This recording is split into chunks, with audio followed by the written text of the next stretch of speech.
હવે મુસ્લિમ લેડી લવ જિહાદ। બાંગ્લાદેશી રૂપાળી મુસ્લિમ મીનાએ હિન્દુ છોકરાને મુસલમાન બનાવી દીધો। আমার নাম মিম। তো আমি একজন মুসলিম মেয়ে। আমি একটা রিলেশন করছিলাম হিন্দু ছেলের সাথে। তো তার সাথে আমার বেশ কিছুদিন বলতে গেলে 15 দিন রিলেশনশিপে ছিলাম। আমরা দুজনকে পছন্দ করতাম, ভালোবাসতাম। তো এক পর্যায়ে মানে আমি আগে জানতাম না সে যে হিন্দু, পরে আমাকে বলছে যে সে নাকি হিন্দু। তো আমি বললাম যে তুমি হিন্দু, আমি মুসলিম, আমাদের ধর্মে তোমাকে কিভাবে কি, আমি তো আর তোমাদের ধর্মে যাচ্ছি না। সে তখন আমাকে বলে যে তোমাকে আমাদের ধর্মে আসতে হবে না, সো আমি তোমাদের ধর্মে চলে যাব। তখন আমি শুনে অনেকটা খুশি হলাম যে সে আমাকে ভালোবাসে, অন্তত সে আমাকে আমার ধর্মে আসতে চাইতেছে। তো আমি আর শুনে খুশি হলাম।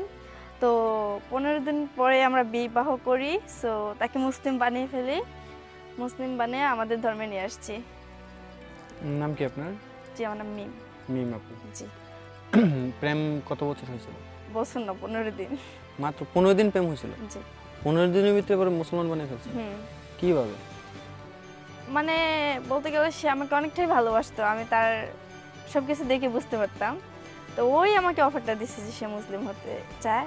আমি আর ওকে জোরাজোরি করিনি। ওকে আমি বলছি যে আমি তো তোমার ধর্মে যেতে পারবো না, তোমার যদি ইচ্ছে হয় তাহলে তুমি আমার ধর্মে। હિન્દુ છોકરા છોકરી પોતાનો ધર્મ બદલવા કેમ તૈયાર થઈ જાય છે?